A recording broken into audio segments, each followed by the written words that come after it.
من الشیطان الرجیم بسم اللہ الرحمن الرحیم الحمد للہ خالق الخلق باسط الرزق فالق الأصباح ذو الجلال والإكرام والفضل والإنعام ثم الصلاة والسلام وتحية والإكرام على سلطان الخلائق أجمعين وسيد الأولين والآخرين وخاتم النبيين وشفيع المذنبين ورحمة للعالمين ورسول المسدد والمصطفى الأحمد أبي القاسم محمد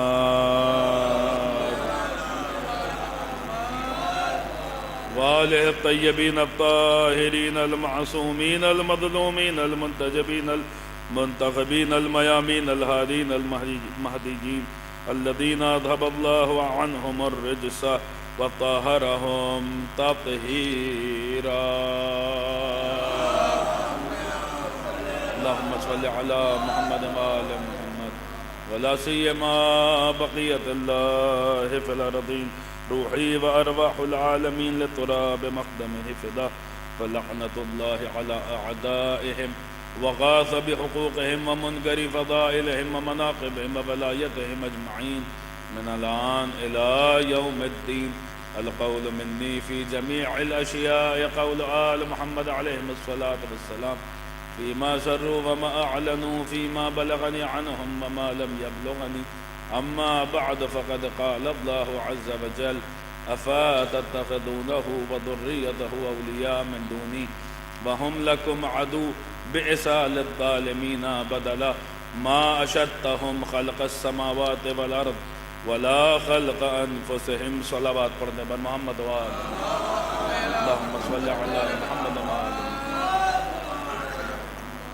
اس مجلس اعزاء کی قبولیت کے لیے معصومین کی تشریف آوری کے لیے اور اس کی روحانیت میں مزید اضافے کے لیے دل کی گہرائیوں سے ایک بلند ترین صلوات پڑھنے پر محمد وآل محمد اللهم صل على محمد وآل. عزیزان گرام قدر معزز سامعین موالیان امیر المؤمنین زہران سرکار الشہداء، میں نے اس مجلس اعزاء کے لیے غذائے غافل ہدایہ کی تلاوت کا شرف حاصل کیا ہے. اس کا تعلق سورہ مبارک کہف سے ہے اور ایک آیت کا آخری جز ہے اور اگلی آیت کا ابتدائی جز ہے. اس میں ایک مکمل بات ہو رہی ہے جسے ہمارے علماء نے ائمہ اہل بیت کے اختیارات اور ان کی ولایت تکوینی پر دلیل بنا کے پیش کیا ہے. میں آیت کا ترجمہ آپ کی سماعتوں کی نظر کرتا ہوں اور بنا کسی تمہید کے بات کا آغاز کرتا ہوں. پوری توجہ کے ساتھ ترجمہ سماعت فرمائیں، بات پہنچے گی تو انشاءاللہ آپ حضرات محظوظ ہوں گے. ترجمہ بغور سنیں اور بات بہت اس کو محفوظ کرنے میرے نوجوان برادران. یوں تو قرآن مجید کی ہر آیت ہمارے لیے اہم ہے لیکن اس میں ایک خاص بات چھپی ہوئی ہے، اس کے لیے میں یہ عرض کر رہا ہوں کہ اسے محفوظ کرنے کی کوشش کیجیے گا. ارشاد رب العزت ہو رہا ہے کہ افاتتخذونہ وذریتہ اولیاء من دونی، کہ کیا تم نے شیطان کو اور اس کی ذریت کو، اس کی اولاد کو اپنا ولی مان لیا ہے، اپنا مولا تسلیم کر لیا ہے. وَهُمْ لَكُمْ عَدُوٌّ، وہ تو تمہارے دشمن ہیں. بِئْسَ لِلظَّالِمِينَ بَدَلًا، ظالموں کے لیے بہت برا بدل ہے. مَا أَشَدتَّهُمْ، جس فقرے پہ گفتگو کرنی ہے وہ یہ ہے مَا أَشَدتَّهُمْ خَلْقَ السَّمَاوَاتِ وَالْأَرْضِ، یہ کیسے تمہارے ولی ہو سکتے ہیں، یہ کیوں کر تمہارے سرپرست ہو سکتے ہیں، یہ کیسے تمہارے مولا ہو سکتے ہیں. انہوں نے تو نہ آسمانوں کو بنتے دیکھا نہ زمین کو بنتے دیکھا.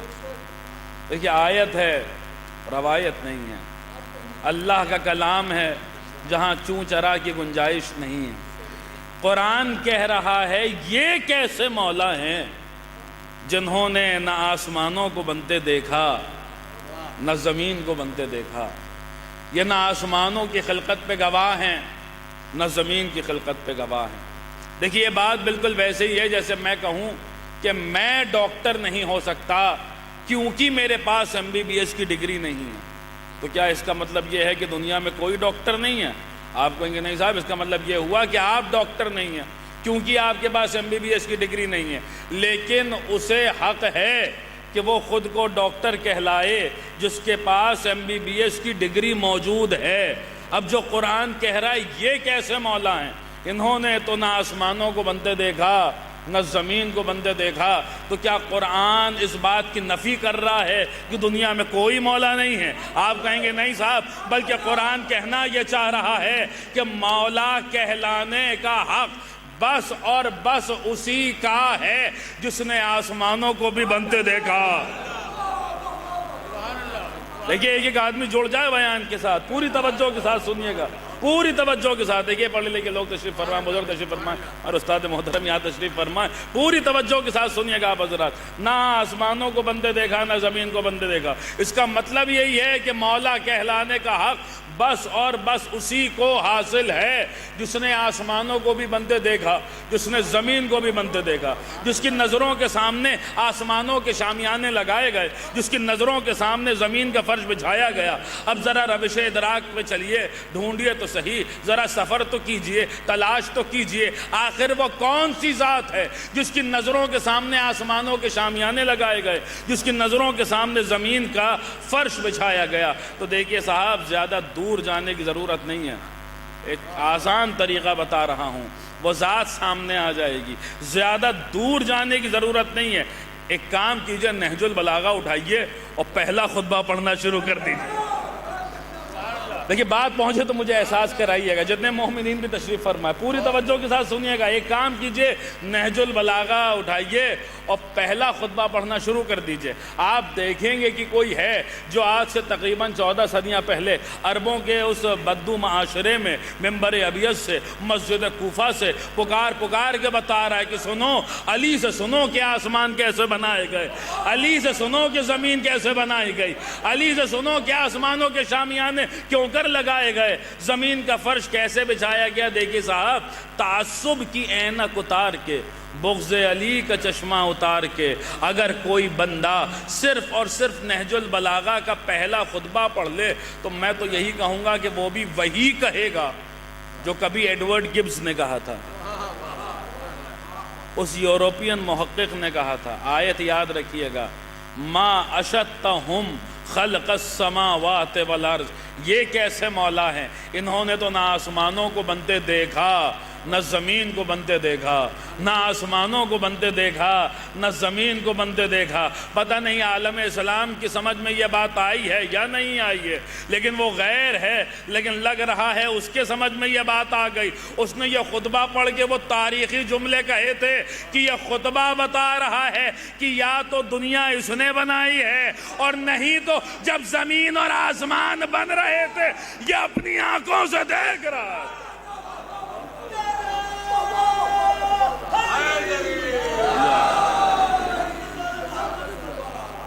اللہم صلی علی محمد و آل محمد.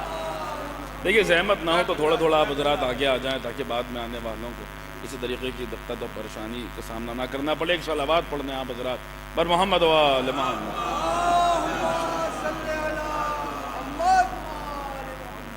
ایک اور صلوات پڑھ دے بلند آواز سے، بر محمد و آل محمد.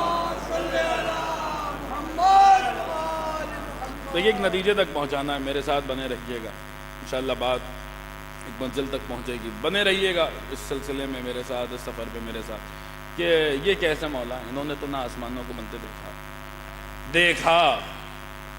غور فرمائیے گا آپ حضرات، دیکھا. ما اشتہم، قرآن نے جو لفظ استعمال کیا ہے وہ ہے گواہی دینا، وہ ہے گواہ رہنا. یہ نہ آسمانوں کی خلقت پہ گواہ ہیں نہ زمین کی خلقت پہ گواہ. یعنی کوئی کچھ ایسی ہستیاں ہیں جو آسمانوں کی خلقت پہ گواہ ہیں، جو زمین کی خلقت پہ کیا ہیں؟ گواہ ہیں، گواہ.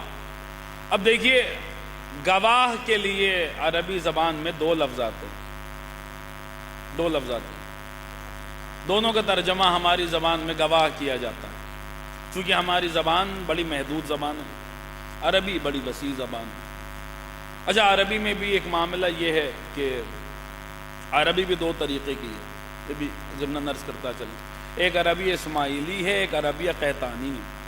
جو عربی قحطانی ہے وہ بولنے چالنے والی جو عربی ہے وہ عربی قحطانی ہے۔ عربی اسماعیلی کون سی؟ عربی اسماعیلی وہ ہے جس میں خدا اور معصومین نے کلام کیا، اور عربی اسماعیلی میں مترادف لفظ نہیں ہے۔ دیکھیے بزرگوں سے بالخصوص میں اس بات پر توجہ چاہتا ہوں، عربی اسماعیلی میں مترادف لفظ نہیں ہے، یعنی سینونیمز ایگزسٹ نہیں کرتے۔ اگر دو الگ الگ لفظ ہیں تو ان دو الگ الگ لفظوں کے دو الگ الگ معنی بھی ہیں، کیونکہ جو خدا الفاظ کا خالق ہے وہی خدا معانی و مفاہیم کا بھی خالق ہے۔ وہ ہماری آپ کی طرح بیجا لفظوں کو صرف نہیں کرتا۔ اگر اس نے کہیں کسی جگہ کسی مقام پر کوئی لفظ رکھ دیا ہے تو پھر اس جگہ اس مقام پر اس منزل پر اس سے بہتر لفظ آ نہیں سکتا، کیونکہ خدا خالق الفاظ ہے، خالق معانی و مفاہیم ہے۔ تو اب خدا اگر کہیں کوئی لفظ استعمال کر رہا ہے تو اس کے الگ الگ معنی ہوتے ہیں۔ ہمارے اس موضوع پہ بہت کام بھی ہوا، فروق اللغویہ ایک پوری کتاب اسی موضوع پر موجود ہے۔ اب سنیے، پوری توجہ کے ساتھ سنیے گا۔ عربی زبان میں گواہ کے لیے ایک منزل تک پہنچانا میں نے آپ کی خدمت میں عرض کیا، اور شاید کسی رخ سے بات ہو، پوری توجہ کے ساتھ سنیے گا کہ عربی زبان میں گواہ کے لیے کتنے لفظ آتے ہیں؟ دو لفظ آتے ہیں، ایک ہے شاہد اور ایک ہے شہید۔ شاہد بھی گواہ کو کہتے ہیں اور شہید بھی گواہ کو کہتے ہیں، لیکن دونوں میں فرق ہے۔ اب وہی فروق اللغویہ میں نے حوالہ دے دیا ہے، اس میں آپ تفصیل سے یہ فرق جو انہوں نے لکھا ہے وہ آپ دیکھ سکتے ہیں۔ میں یہاں پہ اس بحث کو آسان لفظوں میں، تاکہ بچے بھی سمجھ جائیں، ہمارے برادران بھی سمجھ جائیں، مجھے اس منزل پہ نہیں رکنا، مجھے آپ حضرات کو آگے لے کے جانا ہے، اس لیے ایک آسان مثال دیتا ہوں اور دونوں کے درمیان جو فرق ہے وہ واضح ہو جائے گا انشاءاللہ، پھر بات آگے بڑھے گی کہ دونوں کو ایک مثال کے ذریعے سمجھ لیجئے دونوں میں کیا فرق ہوتا ہے۔ شاہد بھی گواہ کو کہتے ہیں، شہید بھی گواہ کو کہتے ہیں۔ ایک مثال کے ذریعے سمجھ لیجئے۔ مثال کے طور پہ اعلان ہوا، ابھی مولانا کرار صاحب نے اعلان کیا کہ ابھی یہاں مجلس ہونے جا رہی ہے، اور اس مجلس کو جناب عنبر عابدی صاحب خطاب فرمائیں گے۔ تو ایسا ہوا ہوگا کہ بہت سارے مومنین ایسے رہے ہوں گے جنہوں نے یہ اعلان سنا ہوگا مثلاً، لیکن وہ اس وقت یہاں فرش مجلس میں موجود نہیں ہیں، اس وقت یہاں موجود نہیں ہیں۔ اگر بعد میں ان سے بھی پوچھا جائے گا کہ مجلس کنہوں نے خطاب کی تھی، تو گواہی دینے کو تو وہ بھی گواہی دے دیں گے کہ مجلس جناب عنبر صاحب نے خطاب کی تھی۔ دیکھیے بات پہنچ رہی ہے نہیں پہنچ رہی؟ گواہی دینے کو تو وہ بھی گواہی دے دیں گے کہ مجلس جناب عنبر صاحب نے خطاب کی، لیکن ان کی گواہی آپ کی گواہی کا مقابلہ نہیں کر سکتی۔ پتہ نہیں بات پہنچ رہے نہیں پہنچ رہے؟ ان کی گواہی آپ کی گواہی کا مقابلہ نہیں کر سکتی۔ آپ کی گواہی وہ ہے جو عدالت میں مانی جائے گی۔ آپ آئی وٹنس ہیں، آپ عینی گواہ ہیں، آپ اس وقت مجلس ہوتے ہوئے اپنی آنکھوں سے دیکھ رہے ہیں۔ وہ لوگ صرف شاہد ہیں، آپ صرف شاہد نہیں ہیں بلکہ شہید ہیں۔ آپ صرف شاہد نہیں ہیں بلکہ شہید ہیں۔ شہید ایسے گواہ کو کہتے ہیں، بہت اہم بات ہے، اسے محفوظ کیجیے گا تاکہ بات آگے کے مراحل آسان ہو جائیں۔ شہید ایسے گواہ کو کہتے ہیں جو اپنی آنکھوں سے دیکھے اور دیکھ کر گواہی دے۔ اب جو قرآن کہہ رہا ہے کہ یہ زمین اور آسمان کی خلقت پہ گواہ ہیں، تو پھر ذرا سوال کیجئے کہ یہ شاہد والے گواہ ہیں یا شہید والے گواہ ہیں؟ یہ شاہد والے گواہ ہیں یا شہید والے گواہ ہیں؟ یہ شاہد والے گواہ ہیں یا شہید والے گواہ ہیں؟ میں ایک آیت پڑھتا ہوں تو کئی ساری آیتیں سامنے، ایک آیت تبرکن آپ کی خدمت میں تلاوت کرتا ہوں۔ ارشاد ہوا وَكَذَلِكَ جَعَلْنَاكُمْ أُمَّةً وَسَطًا لِتَكُونُوا شُهَدَاءَ عَلَى النَّاسِ وَيَكُونَ الرَّسُولُ عَلَيْكُمْ شَهِيدًا، اور ہم نے آپ لوگوں کو، یعنی کچھ لوگوں کو، اے آل محمد، ہم نے آپ لوگوں کو درمیانی امت قرار دیا ہے، خدا اور بندوں کے درمیان واسطہ اور وسیلہ قرار دیا ہے۔ آپ لوگوں پر شہید ہیں، ہمارا رسول آپ پر شہید ہے۔ ایک صلوات پڑھیں آپ حضرات بر محمد و آل محمد۔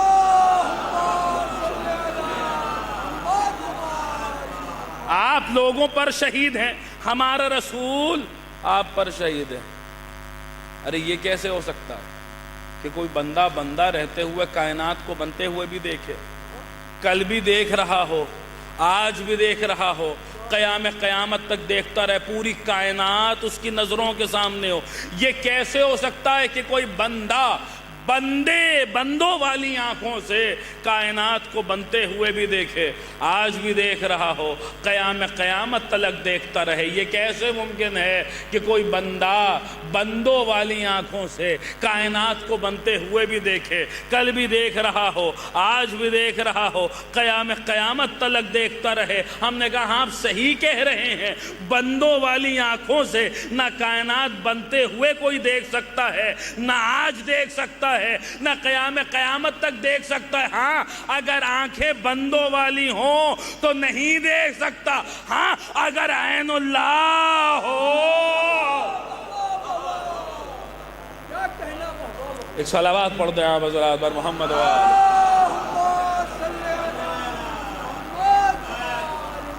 ہاں اگر عین اللہ ہو تو دیکھ سکتا ہے۔ میں آپ کی خدمت میں ایک آیت تلاوت کروں۔ ارشاد ہوا حضرت نوح کشتی بنا رہے ہیں اور نوح سے کہا جا رہا ہے کہ تجری بِأَعْيُنِنَا، اے نوح آپ کی کشتی چلے گی تو مگر ہماری آنکھوں کی نگرانی میں۔ نوح سے کہا جا رہا ہے اے نوح آپ کی کشتی چلے گی تو مگر ہماری آنکھوں کی نگرانی میں، ہماری آنکھوں کے سامنے، ہماری آنکھوں کی نگرانی میں۔ دیکھیے یہ بھی قرآن مجید کی فصاحت و بلاغت ہے۔ عربی زبان میں اگر ایک آنکھ ہو تو کہتے ہیں عین، دو آنکھیں ہوں تو کہتے ہیں عینین، کم سے کم تین آنکھیں ہوں تو کہتے ہیں عیون، لیکن اللہ نے نہ یہاں لفظ عین رکھا، نہ لفظ عینین رکھا، نہ لفظ عیون رکھا۔ یعنی اللہ یہ نہیں کہہ رہا ہے کہ میری ایک آنکھ، یہ بھی نہیں کہہ رہا ہے کہ میری دو آنکھیں، یہ بھی نہیں کہہ رہا ہے کہ کم سے کم میری تین آنکھیں، بلکہ اللہ نے یہاں پر لفظ آیون رکھا ہے۔ آیون افعول کے وزن پر ہے، افعول کا یہ جمع قلیل ہے۔ اس کا اطلاق کہاں ہوتا ہے؟ اس کا اطلاق 3 سے لے کر 10 تک پر ہوتا ہے۔ یعنی اگر اس کا ترجمہ بہت سے بہت آپ لے کر جائیں گے تو 10 ہوگا، تو پھر ترجمہ کچھ یوں ہوگا کہ اے نوح یہ کشتی چلے گی تو مگر ہماری 10 آنکھوں کی نگرانی میں۔ دیکھیے قرآن رٹنے کے لیے نہیں آیا تھا، قرآن غور و فکر کرانے کے لیے آیا ہے۔ اے نوح یہ کشتی چلے گی تو مگر ہماری 10 آنکھوں کی نگرانی میں، 10 آنکھوں کی نگرانی میں۔ ایک چہرے پہ کتنی آنکھیں ہوتی ہیں؟ اے بتائیے کتنی آنکھیں ہوتی ہیں؟ کتنی آنکھیں ہوتی ہیں؟ بھائی اتنا تو بول دیجئے، کتنی آنکھیں ہوتی ہیں؟ تو 10 آنکھوں کے لیے کتنے چہرے ہوئے؟ کتنے چہرے ہوئے؟ اللہ کہہ رہا ہے یہ کشتی چلے گی تو مگر ہماری 10 آنکھوں کی نگرانی میں۔ بھائی مجھے وہ 10 آنکھیں دکھلائیے جو عین اللہ ہوں، وہ 5 چہرے دکھلائیے جو وجہ اللہ۔ ایک صلوات پڑھ دیں بر محمد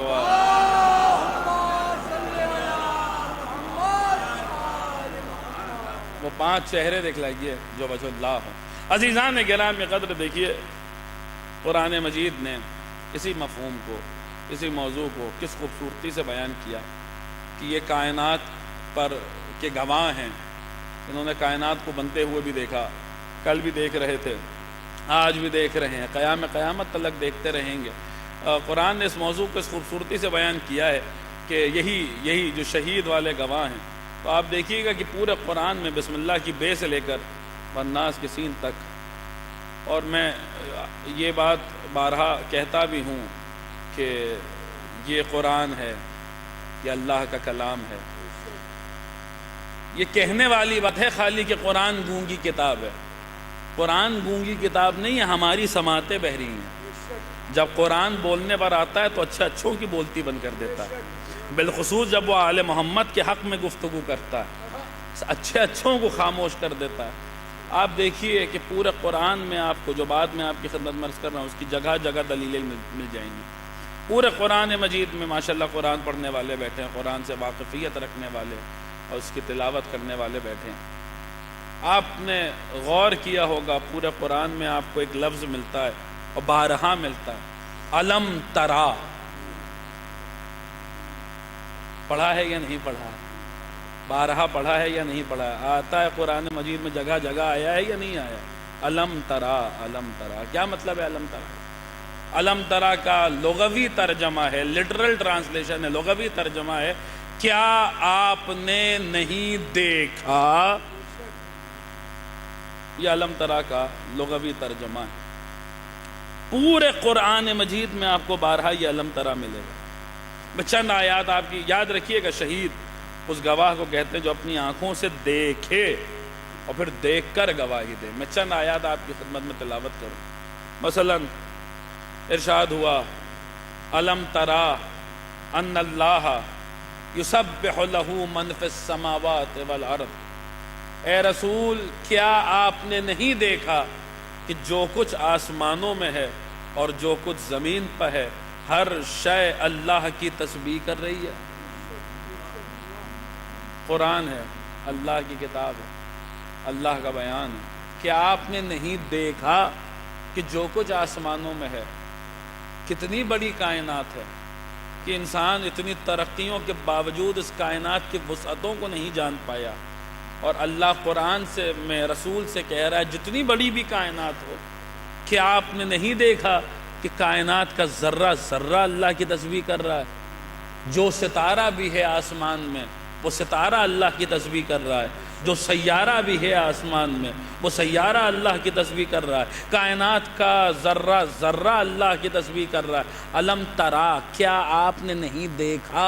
اسی طریقے سے ارشاد ہوا علم ترا ان اللہ یسجد لہ من فی السماوات ومن فی الارض والشمس والقمر والنجوم والجبال، اے رسول کیا آپ نے نہیں دیکھا کہ جو کچھ آسمانوں میں ہے اور جو کچھ زمین پر ہے ہر شے اللہ کے سامنے سجدہ ریز ہے، سجدہ کر رہی ہے، اور چاند بھی سجدہ کر رہا ہے، اور سورج بھی سجدہ کر رہا ہے، اور ستارے بھی سجدہ کر رہے ہیں، اور پہاڑ بھی سجدہ کر رہے ہیں، اور رسول ہیں کہ پلٹ کے نہیں کہہ رہے خدایا اتنی بڑی کائنات ہے، میں کیا جانوں کہ کون سا ذرہ تیری کیسے عبادت کر رہا ہے، کس دریا کا کون سا قطرہ تیری کیسے پرستش کر رہا ہے، کس جنگل کا کون سا جانور تیری کیسے تسبیح کر رہا ہے، کس درخت کا کون سا پتا تیری کیسے ستائش کر رہا ہے، لیکن قرآن کہہ رہا ہے علم ترا کیا آپ نے نہیں دیکھا۔ اسی طریقے سے قرآن مجید نے کہا علم ترا ان اللہ انزل من السماء ماء، اے رسول کیا آپ نے نہیں دیکھا کہ اللہ آسمان سے کس طریقے سے پانی برساتا ہے۔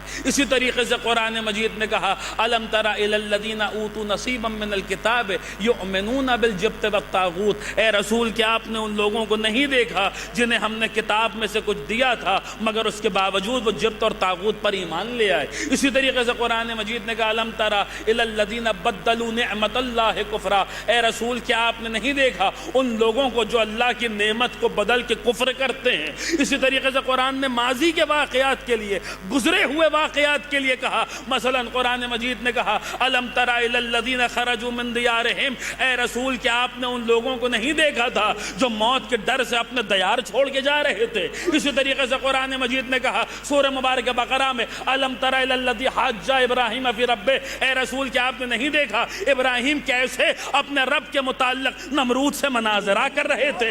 اسی طریقے سے قرآن نے کہا الم تر الی الملأ من بنی اسرائیل من بعد موسیٰ، اے رسول کیا آپ نے نہیں دیکھا قوم بنی اسرائیل کے ان سرداروں کو جو حضرت موسیٰ کے بعد آئے تھے۔ اسی طریقے سے قرآن نے کہا سورہ مبارکہ فیل میں الم تر کیف فعل ربک باصحاب الفیل، اے رسول جس سال آپ دنیا میں آئے تھے آپ کی ظاہری آمد سے پہلے جو ہاتھیوں والا لشکر آیا تھا آپ کے پروردگار نے اس کے ساتھ کیا کیا، الم ترا کہ آپ نے نہیں دیکھا۔ اسی طریقے سے سورہ مبارکہ فجر میں کہتا ہے الم تر کیف فعل ربک بعاد، اے رسول کیا آپ نے نہیں دیکھا بظاہر آپ سے سینکڑوں برس پہلے آنے والی قوم عاد کے ساتھ آپ کے پروردگار نے کیا کیا، کیا آپ نے نہیں دیکھا۔ اسی طریقے سے مثلا قرآن میں آیتیں پڑھتا رہوں آپ سنتے رہیں گے، اتنی ساری آیتیں اس موضوع پر، لیکن قرآن نے بات ہی تمام کر دی۔ سورہ مبارکہ انعام میں پکار کے کہتا ہے الم تر ان اللہ خلق السماوات والارض بالحق، اے رسول کیا آپ نے نہیں دیکھا اللہ نے کس طریقے سے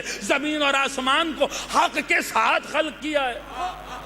میں آیتیں یوں تو آیتیں پڑھتا رہوں اور آپ حضرات سنتے رہے، لیکن اتنی زیادہ آیتیں اس موضوع پر، تو نتیجہ ان کا یہی نکلتا ہے۔ یہ ساری آیتیں آپ جمع کر لیجئے، جہاں جہاں پر بھی لفظ علم ترا آیا، علم ترا آیا، علم ترا آیا، ان تمام آیتوں کو جمع کیجئے اور پھر عالم اسلام سے سوال کیجئے۔ ان کے پاس دو ہی آپشن بچتے ہیں، دو ہی راستے بچتے ہیں، یا تو وہ ان تمام آیتوں کا انکار کریں۔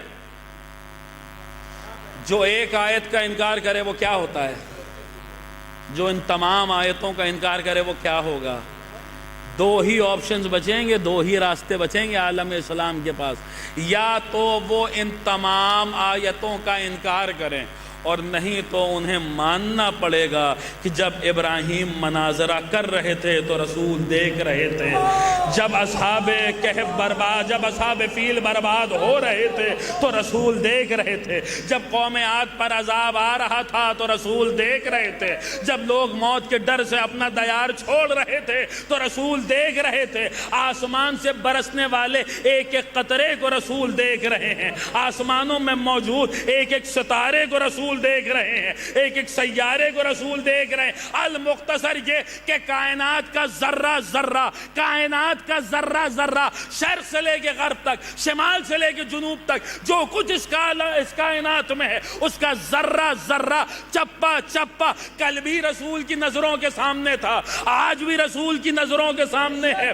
قیامت تک رسول کی نظروں کے سامنے رہے گا۔ اگر بات پہنچ جائے تو مجھے احساس کرا دیجئے گا، کل بھی رسول دیکھ رہے تھے، آج بھی رسول دیکھ رہے ہیں، قیامت تک رسول اپنی آنکھوں سے دیکھتے رہیں گے۔ کل بھی رسول دیکھ رہے تھے، آج بھی دیکھ رہے ہیں، قیامت تک رسول دیکھتے رہیں گے، دیکھتے رہیں گے، دیکھتے رہیں گے۔ اب کیا کیا جائے؟ اگر کسی دن مسجد اصحاب سے پر ہو، رسول تشریف فرما ہو اور مرکز فضائل چلائے اور نبی علی کی طرف دیکھ کر کہیں یا علی انتا ترا مارا، اے علی تو بھی وہی دیکھتا ہے جو میں دیکھتا ہوں۔ ایک صلوات پڑھ دیں آپ حضرات بر محمد۔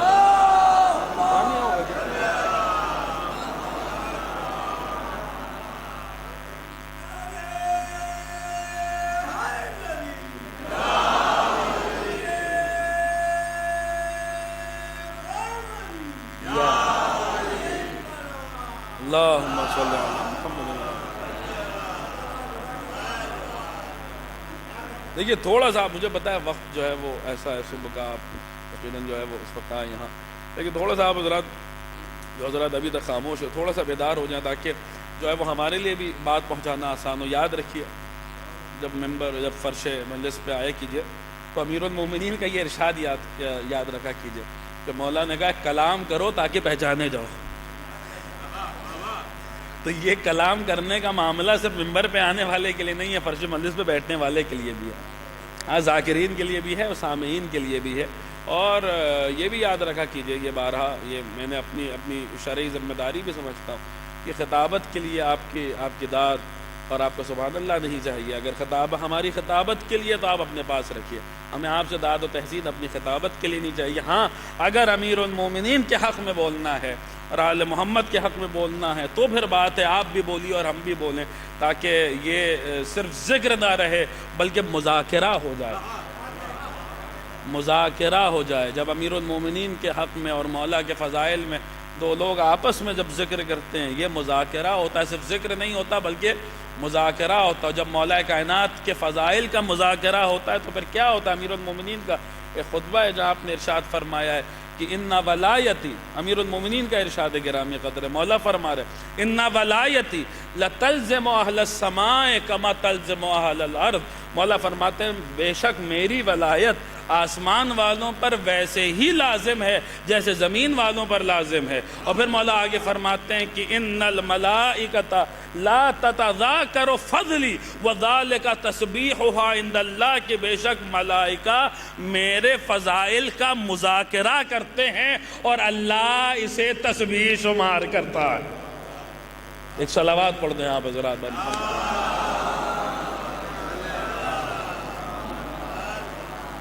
ایک اور صلوات پڑھ دیں بابا سے بلند۔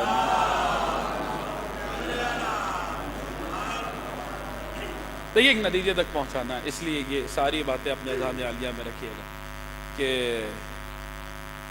یہ وہ گواہ ہے جو کائنات کو کل بھی دیکھ رہے تھے، آج بھی دیکھ رہے ہیں، قیامت تک دیکھتے رہیں گے۔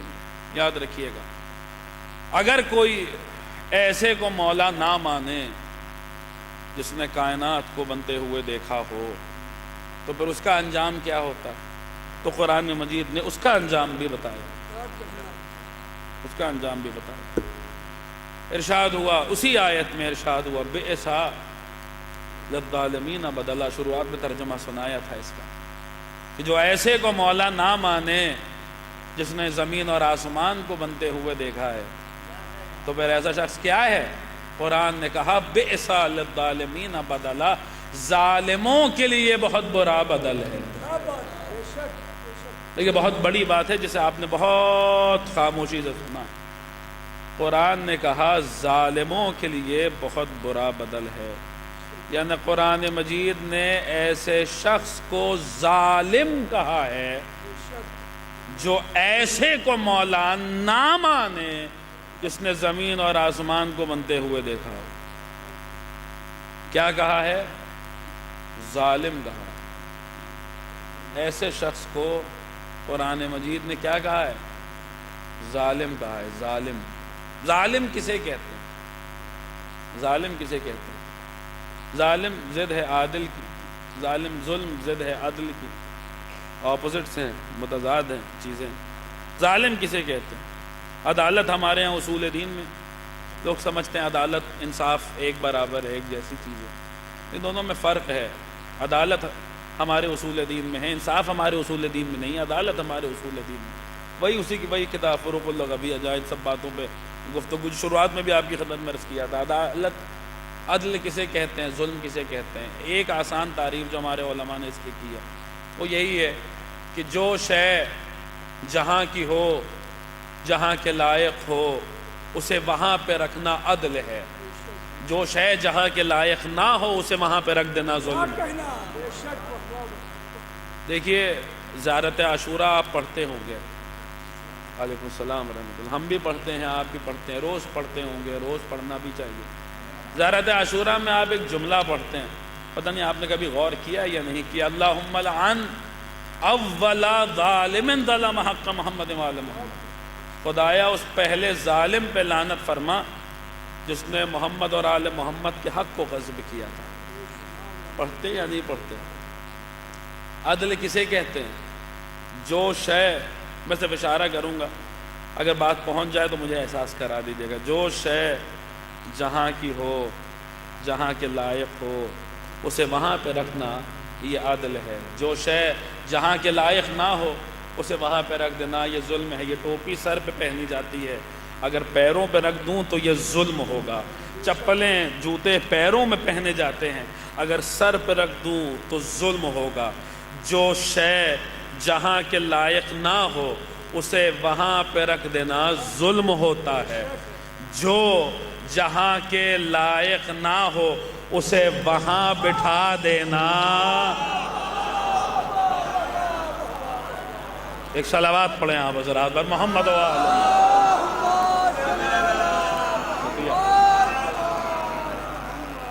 نعرہ حیدری اور محمد وآل محمد بلند تر صلوات۔ اللہم صلی علی محمد وآل محمد۔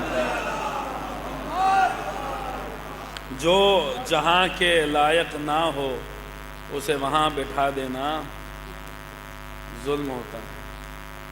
اب یہاں تک آ گئے ہیں تو میں ذرا 2-3 آیتیں اور سن لیجیے۔ سورہ مبارک فرقان، سورہ مبارک، اب میں کچھ نہیں، اپنی طرف سے میں کچھ نہیں کہہ رہا، کوئی نہ کہے یہ پڑھ دیا کیا پڑھ دیا، میں صرف آیت پڑھ رہا ہوں، اس کا ترجمہ کر رہا ہوں، اور جس کو جو سمجھنا وہ سمجھے۔ جو قرآن کہہ رہا ہے میں صرف وہی کہہ رہا ہوں۔ سورہ مبارک فرقان میں اللہ قیامت کا منظر بیان کر رہا ہوں، منظر بھی قیامت ہی کا ہے۔ ارشاد ہوا، اب لفظ ظالم یاد رکھیے گا اور ظلم یاد رکھیے گا۔ ارشاد ہوا، وَيَوْمَ يَعُضُّ الظَّالِمُ عَلَى يَدَيْهِ يَقُولُ يَا لَيْتَنِي اتَّخَذْتُ مَعَ الرَّسُولِ سَبِيلًا يَا وَيْلَتَا لَيْتَنِي لَمْ أَتَّخِذْ فُلَانًا خَلِيلًا۔ ارشاد ہوا کہ روز محشر ایک ظالم ہوگا، زہرت عاشورہ یاد رکھیے گا، بات سمجھ میں آ جائے گی۔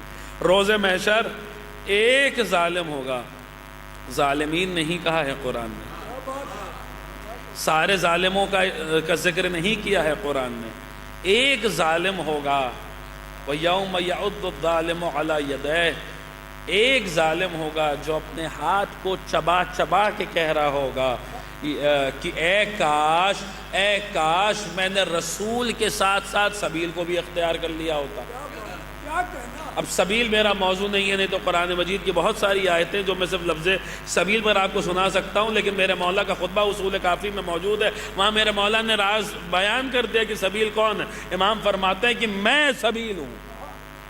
اس کا مطلب یہاں ترجمہ کچھ یوں ہوگا کہ وہ ظالم یہ کہے گا کہ کاش میں نے رسول کے ساتھ ساتھ علی کو بھی مان لیا ہوتا، یا اور آسان کر دوں، کاش میں صرف محمد رسول اللہ پہ رکانا ہوتا، آگے بھی بڑھا ہوتا۔ روز محشر وَيَوْمَ يَعُضُّ الظَّالِمُ عَلَى يَدَيْهِ يَقُولُ يَا لَيْتَنِي اتَّخَذْتُ مَعَ الرَّسُولِ سَبِيلًا، کہ روز محشر ایک ظالم ہوگا جو اپنے ہاتھ کو چبا چبا کے کہہ رہا ہوگا کاش میں نے رسول کے ساتھ ساتھ سبیل کو بھی اختیار کر لیا ہوتا۔ اگلی آیت میں کہا جا رہا ہے، وہی ظالم کہہ رہا ہے یا ویلتا لیتنی لم اتخذ فلانا خلیلا، وہی ظالم کہے گا کہ ارے وائے ہو مجھ پر، کاش میں نے فلاں کو اپنا دوست نہ بنایا ہوتا۔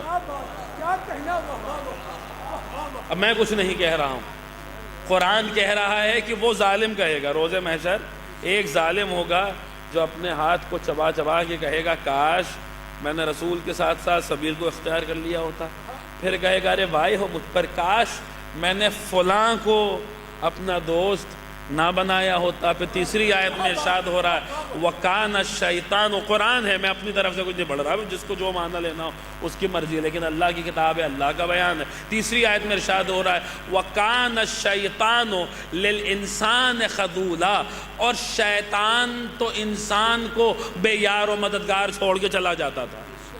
تین آیتوں میں ایک سلسلہ بیان ہو رہا ہے، اس سلسلے کا پہلا ظالم ہے، دوسرا فلان ہے، تیسرا شیطان ہے۔ صلوات پڑھتے بر محمد وآلہ۔ میرے حیدری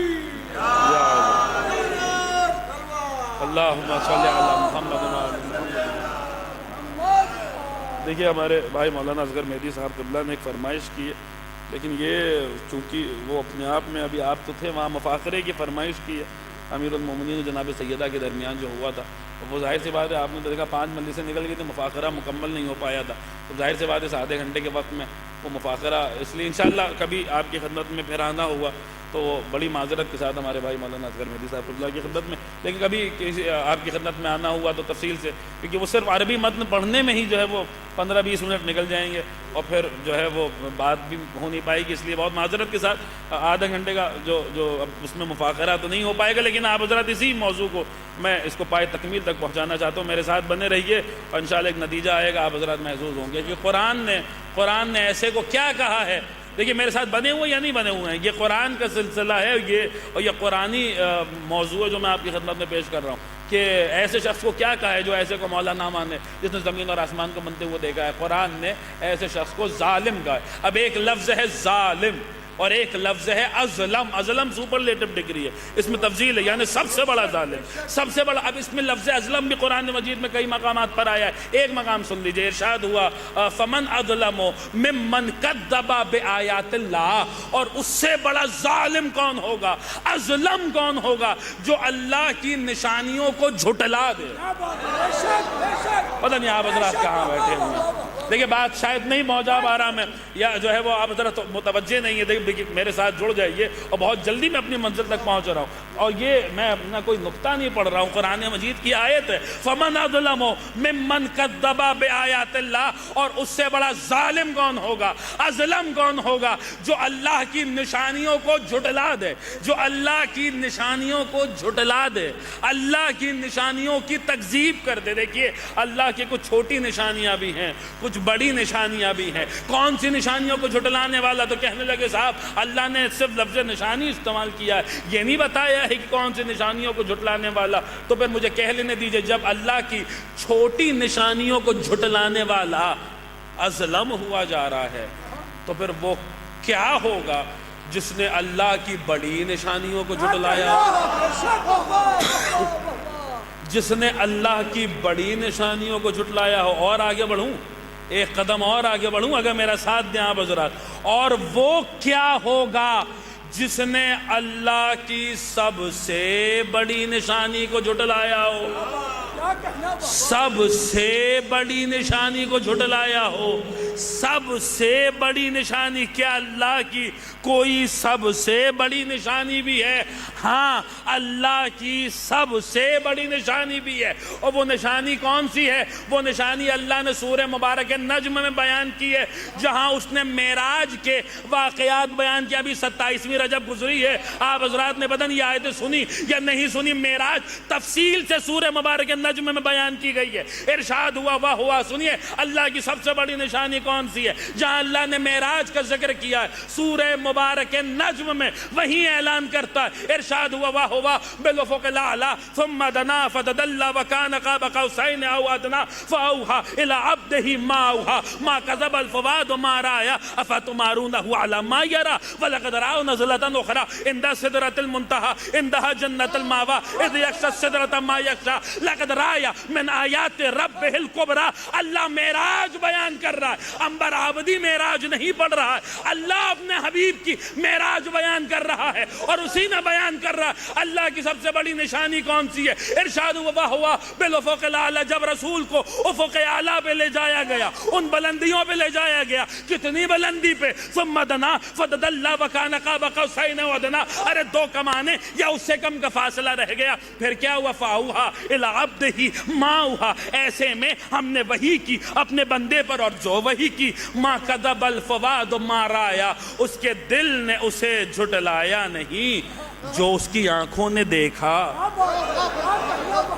اس کا مطلب یہ ہے کہ رسول نے معراج کے پردے میں کچھ دیکھا ہے۔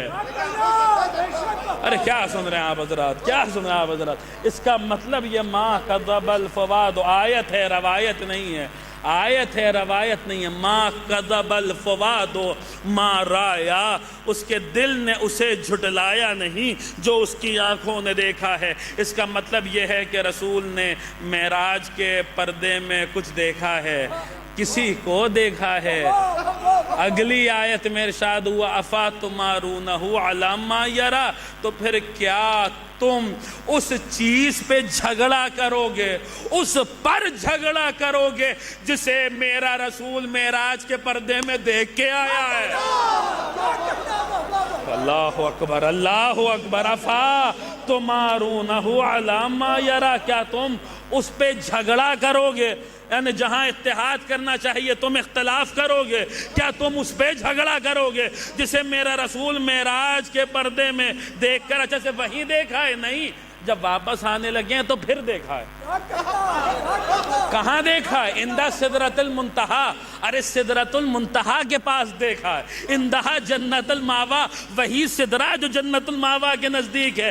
اذ یغشی السدرۃ ما یغشی، جب سدرہ پہ کچھ چھانے لگا اور جو چھا رہا تھا خدایا دیکھا، تو دیکھا کیا؟ وہاں پہ دیکھا، واپسی پہ دیکھا، جنت الماوا پہ دیکھا، سدرۃ المنتہا پہ دیکھا، یعنی بارہا دیکھا، کئی بار دیکھا، کئی مقام پہ دیکھا ہے سفر معراج میں۔ مگر کسے دیکھا ہے؟ اللہ نے آخر میں بتایا کسے دیکھا ہے، کسے دیکھا ہے؟ ارشاد ہوا لقد رأى من آیات ربہ الکبریٰ، میرے حبیب نے معراج کے پردے میں اسے دیکھا ہے جو اللہ کی سب سے بڑی نشانی ہے۔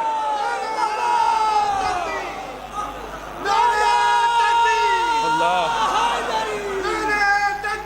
اللہ یا رسول اللہ، حیدری عظمت ابو طالب علیہ السلام پہ بابادات بلند سلوان۔ بہت پہلے دیکھ وہ اس میں دل دیکھتے اس کا ایک دو جملہ اگر آ جائے گا تو میں آپ کی خدمت درج کر دوں کہ لقد رأى من آیات ربہ الکبریٰ، میرے حبیب نے اسے دیکھا ہے جو اللہ کی سب سے بڑی نشانیوں میں سے ہے، جو اس کے پروردگار کی سب سے بڑی نشانیوں میں سے نشانی ہے، بڑی نشانیوں میں سے نشانی ہے، اللہ کی بڑی نشانیوں میں سے نشانی ہے، جو اللہ کی نہج البلاغہ میں امیر المومنین کا ارشاد موجود ہے، میرا مولا فرماتا ہے مجھ سے بڑی اللہ کی کوئی نشانی نہیں۔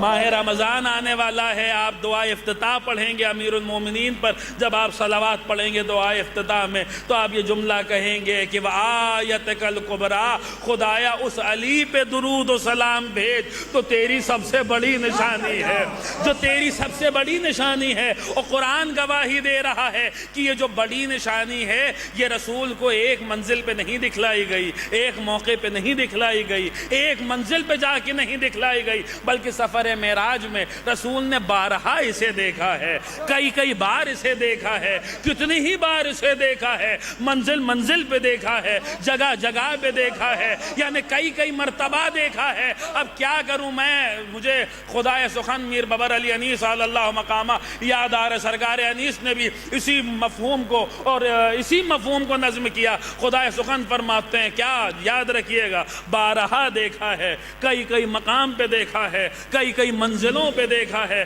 خدائے سخن میر انیس ارشاد فرماتے ہیں کہ سحر ہوئی شب معراج کی تو لوگوں نے، سحر ہوئی شب معراج کی تو لوگوں نے جمال پاک رخ سید البشر دیکھا۔ کہا غلاموں نے ہم سے بھی کیجئے ارشاد، جو کچھ حضور نے یا شاہ عرش پر دیکھا۔ گوہر فشا ہوئے لالے لبے رسول کریم، عجیب مرتبہ حیدر کا عرش پر دیکھا۔ ارے ولی ولی کی صدا تھی، جہاں جہاں پہنچے علی علی نظر آئے، جدار جدار گئے۔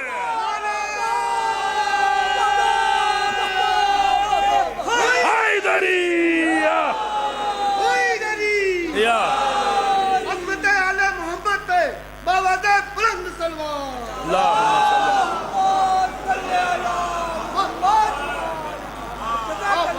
مولا سلامت رکھا، مولا سلامت رکھا۔ ہاں بارہا دیکھا، کئی مقام پہ دیکھا، کسے دیکھا؟ اللہ کی بڑی نشانی کو دیکھا، اللہ کی بڑی نشانی کو دیکھا۔ تو پھر جو ایسی نشانی کو جھٹلائے وہ کیا ہوگا، وہ کتنا بڑا ظالم ہوگا، وہ کتنا بڑا ظلم ہوگا۔ بہرحال بہت جلدی میں اپنی منزل تک پہنچ رہا ہوں، وہ بات تو نہیں بھولیں آپ حضرات۔ ما شتہم، جہاں سے بات شروع ہوئی تھی وہیں پہ آگے بات تمام ہوگی۔ ما شتہم خلق السماوات والارض، نہ آسمانوں کو بنتے دیکھا نہ زمین کو بنتے دیکھا۔ آسمانوں کی خلقت پہ گواہ، زمین کی خلقت پہ گواہ۔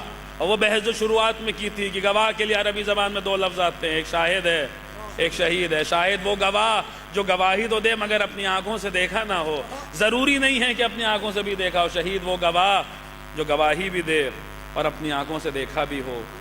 ایک منظر میں آپ کی خدمت میں پیش کروں۔ کل 27ویں رجب جو تاریخ تھی، یہ اصلاً جو یہ دن اس کو جو شرف ملا ہے، جو فضیلت ملی ہے، وہ کیوں ملی ہے، وہ اصلاً کیا ہے؟ معراج تو رسول کو، اب یہی بات ہے، حدیث معصوم موجود ہے میرے سامنے، معراج تو 120 ہوئی تھی رسول کو۔ امام کا جملہ ہے کہ پیغمبر اسلام کو 120 مرتبہ معراجیں ہوئی تھی، اور ہر معراج پہ اللہ نے علی کی ولایت کے متعلق تاکید کی ہے۔ یہ بھی بڑے بڑے علماء نے، سید ابن طاؤس نے بھی، جہاں تک میرا حافظہ کام کر رہا ہے، علامہ مجلسی نے بحر الانوار میں یہ روایت نقل کی۔ کل کے دن کو جو فضیلت ملی ہے 27ویں رجب کو، وہ کس بات پر ملی ہے کہ یہ دن روز بعثت ہے۔ پیغمبر اسلام نے اس دن اپنی رسالت کا اعلان کیا، اسی لیے ہمارے یہاں کتابوں میں جو اعمال کے جو آپ کو کتاب فاتح وغیرہ ملے گی، اس میں آپ کو 27ویں رجب کے اعمال میں اوپر ہیڈنگ ملے گی عید مبعث یا روز مبعث۔ اس دن پیغمبر اسلام مبعوث ہوئے ہیں، رسالت کا اعلان کیا ہے رسول خدا نے، اس لیے یہ دن اتنا بافضیلت ہے۔ سال کے 4 بڑے روزوں میں سے ایک روزہ 27ویں رجب کا روزہ ہے، اتنا بافضیلت دن ہے، کیونکہ اس دن رسول خدا نے، اور خدا نے ہم پر یہ احسان کیا ہے کہ ہمیں اس نبی کا امتی قرار دیا۔ ہم اس کی مرضی تھی، ہو سکتا ہے ہمیں ابراہیم کی امت میں رکھ دیتا، موسیٰ کی امت میں رکھ دیتا، عیسیٰ کی امت میں رکھ دیتا، لیکن اس نے ہم پر کتنا بڑا کرم کیا کہ ہمیں سرکار کی امت میں رکھا ہے، ہمیں کائنات میں اس ہستی کی امت میں رکھا ہے جس کے صدقے میں اس نے پوری کائنات بنائی ہے۔ اس کے اظہار تشکر کے لیے، اس کے اظہار شکریہ کے لیے 27ویں رجب کو روزہ رکھو، آل محمد پہ کثرت سے درود پڑھو، یہ سارے اعمال وہ 27ویں رجب، اس بات کا شکریہ ادا کرو کہ خدا بند عالم نے تمہیں رسول خدا کی رسالت سے نوازا ہے۔ رسول مبعوث و رسالت ہوں. 27ویں رجب سرکار نے اپنی رسالت کا اعلان کیا. تو اب ایک منظر میں شاہد و شہید کے ضمن میں ہی آپ کی خدمت میں عرض کروں. رسول خدا اپنی رسالت کا اعلان کر رہے ہیں, سامنے کفار کھڑے ہوئے ہیں, کفار قریش. کفار نے کہا ہم آپ کو رسول نہیں مانتے, کوئی گواہ ہو تو لے کر آئیے, کوئی گواہ ہو تو لے کے آئیے, گواہ ہو تو لے کر آئیے. رسول اپنی رسالت کا گواہ کہاں سے لے کر آئے؟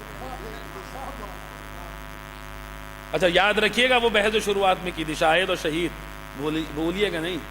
شاہد وہ گواہ ہوتا ہے جو گواہی تو دے مگر ضروری نہیں ہے کہ اپنی آنکھوں سے دیکھا بھی ہو. شہید وہ گواہ ہوتا ہے جو اپنی آنکھوں سے دیکھے اور دیکھ کر گواہی دے. رسول اپنی رسالت کا گواہ کہاں سے لائیں؟ کفار کہہ رہے ہیں کوئی گواہ ہو تو لے کر آئیے. دیکھیے گواہی مانگنا, ایک جملہ بس میں کہوں گا اور بہت جلدی سے گزر جاؤں گا.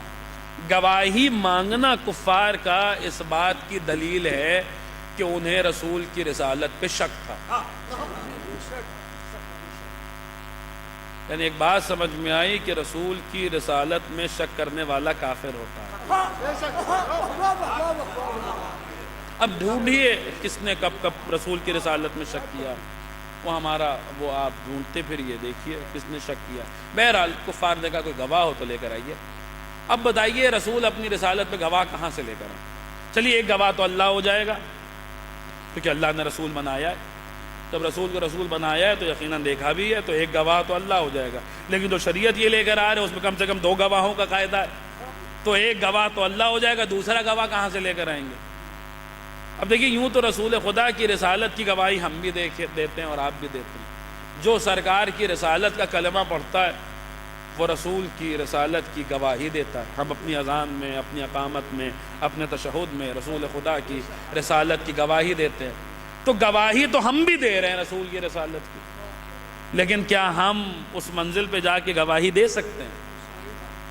جی جو بات زاہد بھائی نے کہی, دیکھیں ہم آپ ایسے گواہ ہیں کہ گواہی تو دے رہے ہیں مگر رسول کو اپنی نظروں کے سامنے رسول بنتے ہوئے نہیں دیکھا. یعنی جو بھی رسول خدا کی رسالت کا کلمہ پڑھ رہا ہے وہ رسول کی رسالت پہ شاہد تو ہو سکتا ہے, شہید نہیں ہو سکتا. اچھا مجھے بتائیے کیا کوئی آدمی ہے جو رسول کی رسالت پہ شہید ہو جائے؟ آپ کہیں گے صاحب آدمی کی بات چھوڑیے, یہاں تو ان کے بابا خود حضرت آدم شہید نہیں ہو سکتے. کیوں؟ کیونکہ رسول خود فرماتے کنتو نبیًا و آدم بین الماء والطین, میں اس وقت بھی نبی تھا جب آدم آب و گل کے درمیان کروٹیں بدل رہے تھے. یعنی آدم بھی رسول کی رسالت پہ شاہد تو ہو سکتے, شہید نہیں ہو سکتے. اچھا کوئی ایسی, اب میں آیتیں پڑھتا لیکن وقت نہیں ہے اس لیے میں آگے بڑھ رہا ہوں, کوئی ایسی مخلوق ہے جو رسول کی رسالت پہ شہید ہو؟ آپ کہیں گے صاحب کیا بات کر رہے ہیں, رسول خود فرما رہے اول ما خلق اللہ نوری, اللہ نے سب سے پہلے میرا نور خلق کیا. یعنی اب جو کچھ کائنات میں وہ ان کے بعد ہے. جب ان کے بعد ہے تو پھر مجھے کہہ لینے دیجئے, نہ زمین نے رسول کو رسول بنتے دیکھا, نہ زمین والوں نے دیکھا, نہ آسمان نے دیکھا, نہ آسمان والوں نے دیکھا, نہ جنت نے دیکھا, نہ کوثر نے دیکھا, نہ طوبہ نے دیکھا, نہ سلسبیل نے دیکھا, نہ حوروں نے دیکھا, نہ غلمہ نے دیکھا, نہ مالک نے دیکھا, نہ رضوان نے دیکھا. المختصر یہ کائنات میں جو کچھ بھی ہے کسی نے بھی رسول کو رسول بنتے نہیں دیکھا. تو پھر کیا رسول کی رسالت پہ کوئی اور شہید نہیں ہے؟ آپ کہیں گے رکیے ذرا ٹھہریے, قرآن تو پڑھیے. قرآن سورہ مبارکہ رعد میں بتا رہا ہے نہیں کوئی ہے جو اللہ کے علاوہ رسول کی رسالت پہ صرف شاہد نہیں ہے بلکہ شہید بھی ہے. میں آیت پڑھ رہا ہوں, کوئی روایت نہیں ہے, قرآن اللہ کی کتاب ہے. سورہ مبارکہ رعد میں اعلان ہوا سورہ مبارکہ رعد میں اعلان ہوا کہ وَيَقُولُ الَّذِينَ كفروا لست مرسلا قل كفى بالله شهيدا بيني وبينكم ومن عنده علم الكتاب. اے رسول, یہ کفار کہتے ہیں کہ آپ رسول نہیں ہیں, کہہ دیجئے میری رسالت کی گواہی کے لیے 2 گواہ کافی ہیں, ایک اللہ شہید ہے. وَمَنْ عِنْدَهُ عِلْمُ الْكِتَابِ، اور دوسرا وہ شہید ہے جس کے پاس کل کی کل کتاب کا علم ہے۔ مولا آپ کو سلامت رکھے۔ جس کے پاس کل کی کل کتاب کا علم ہے۔ دو شہید ہیں، ایک اللہ شہید ہے۔ اب مجھے اس سے بحث نہیں ہے کہ یہاں وَمَنْ عِنْدَهُ عِلْمُ الْكِتَابِ سے کا مصداق کون ہے، میں کیا ہوں اور ہمارا مذہب تو چھوڑیے۔ فخر الدین رازی تک نے اس بات کو تسلیم کیا ہے کہ وَمَنْ عِنْدَهُ عِلْمُ الْكِتَابِ کا اگر کوئی مصداق ہے تو وہ ہمارا مولا ہے، وہ ذات گرامی امیر المومنین ہے، وہ ہمارا آقا ہے۔ یعنی ایک بات یوں آپ سن لیجئے کہ عجیب بات ہے کہ دنیا نے بڑے القاب چرائے اور بڑے القاب پہ ڈاکہ ڈالا، کسی کو کچھ بنا دیا، کسی کو کچھ بنا دیا، کسی کو کچھ بنا دیا، کوئی امیر بن گیا، کوئی صدیق بن گیا، کوئی فاروق بن گیا، کچھ بن گیا، لیکن کوئی ایسا نہیں مل پایا جسے ومن عندہ علم الکتاب کی مسند پہ بٹھایا جا سکے۔ کیوں؟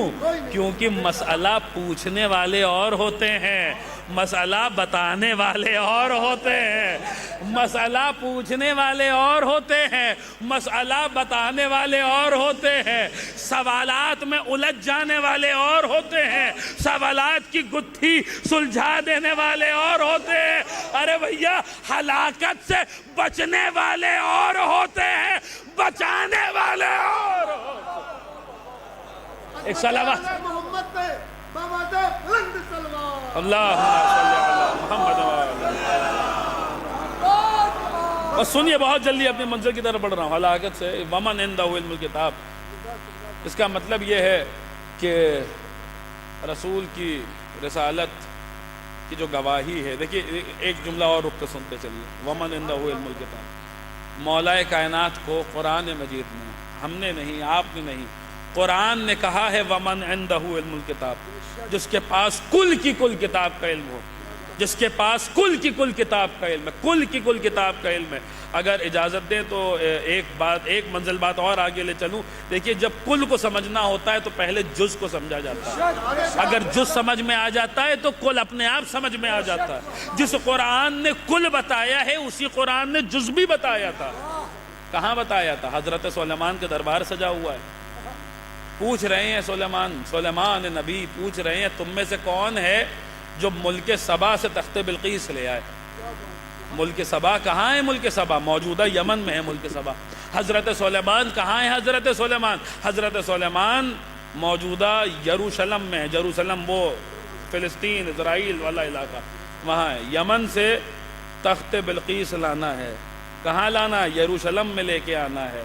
سلیمان پوچھ رہا تم میں سے کون ہے جو لے کر آ جائے، یہ کام کر دے؟ تو قرآن نے کہا وقال عفریت من الجن انا آتیک بہ قبل ان تقوم من مقامک وانی علیہ لقوی امین۔ ابھی سلیمان نے سوال کیا کہ جنات میں سے عفریت بول اٹھا۔ کیا بولا؟ عفریت کہنے لگا کہ میں ملک سبا سے تخت بلقیس لے آؤں گا اس سے پہلے کہ آپ اپنے مقام سے بلند ہوں، آپ اپنی جگہ سے کھڑے ہوں۔ اب کسی کو کھڑا ہونے میں، بلند ہونے میں کتنا وقت لگتا ہے؟ لمحوں کا وقت لگتا ہے۔ ملک سبا سے تخت بلقیس لانا کوئی معمولی بات ہے؟ دنیا کی کوئی فاسٹسٹ کوریئر سروس بھی وہ کام نہیں کرتی ہوگی جو دعویٰ یہ عفریت حضرت سلیمان کے دربار میں کر رہا ہے کہ جو ہے میں ملک سبا سے تخت بلقیس لے آؤں گا اس سے پہلے کہ آپ اپنے مقام سے بلند ہو۔ کتنا بڑا دعویٰ ہے، کھڑے ہونے میں کسی انسان کو کتنا وقت لگتا ہے، لیکن قرآن نے کہا ابھی وہ یہ کہہ کے چپ ہی ہوا تھا وقال الذی عنده علم من الکتاب انا آتیک بہ قبل ان یرتد طرفک۔ ابھی اس نے یہ کہا ہی تھا کہ وہ بول اٹھا جس کے پاس کتاب میں سے تھوڑا سا علم تھا، جس کے پاس کتاب میں سے تھوڑا سا علم تھا۔ کیا بولا؟ اناتی کا بہی قبل یرتد طرفک، ارے میں ملک سبا سے تخت بلقیس لے آؤں گا اس سے پہلے کہ آپ اپنی پلکوں کو جھپکائیں، آپ اپنی پلکوں کو جھپکائیں. یہ کون ہے؟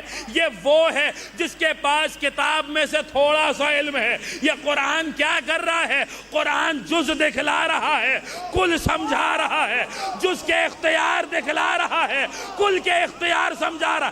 اگر بات پہنچے تو میری آواز سے آواز ملا دیجئے گا، اور بہت جلدی گفتگو تمام ہو رہی ہے. قرآن جز دکھلا رہا ہے، کل سمجھا رہا ہے. جز کے اختیارات دکھلا رہا ہے، کل کے اختیارات سمجھا رہا ہے. قرآن کہہ رہا ہے دیکھ لو، جب کتاب میں سے تھوڑا سا علم رکھنے والا آصف ابن برخیہ یہاں پر ہے، تو پھر پوری کی پوری کتاب کا علم رکھنے والا علی ابن ابی طالب کہاں ہوگا؟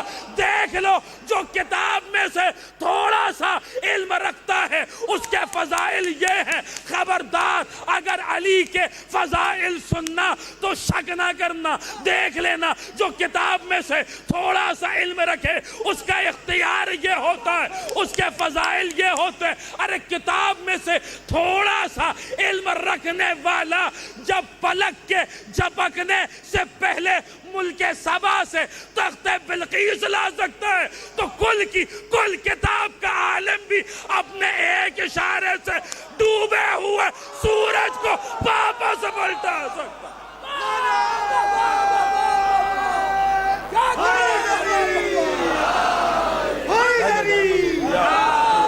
عظمت ابو طالب علیہ السلام پہ بابادر بلند سلوان.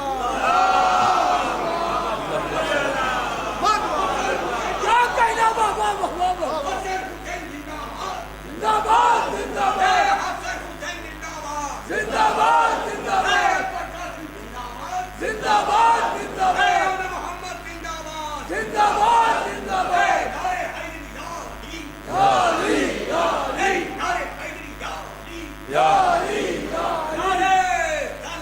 اللہم صلی علی محمد مولا سلامت رکھے. آخری بات ہے، گفتگو تمام ہو گیا. عزیزان گرامی، یہ کون ہے؟ رسول کی رسالت کا دوسرا شہید، وہ ہے جس کے پاس کل کی کل کتاب کا علم.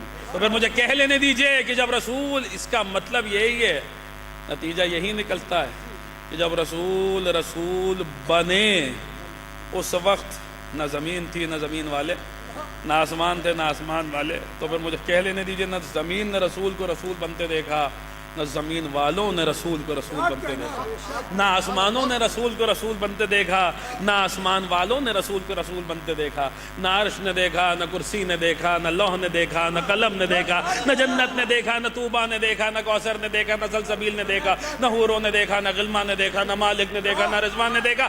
المختصر یہ کہ کائنات میں ذرے سے لے کر عرش تک، سرا سے لے کر ثریا تک، شرق سے لے کے غرب تک اور شمال سے لے کے جنوب تک جو کچھ اس کائنات میں موجود ہے، اس عالم رنگ و بو میں موجود ہے، کسی شے نے بھی رسول کو رسول بنتے نہیں دیکھا مگر ان دو کے علاوہ. یہ آیت بتا رہی ہے کہ رسول کو رسول بنتے یا جلی نے دیکھا ہے یا علی نے دیکھا. ایک صلوات پڑھ دیں بر محمد و آل.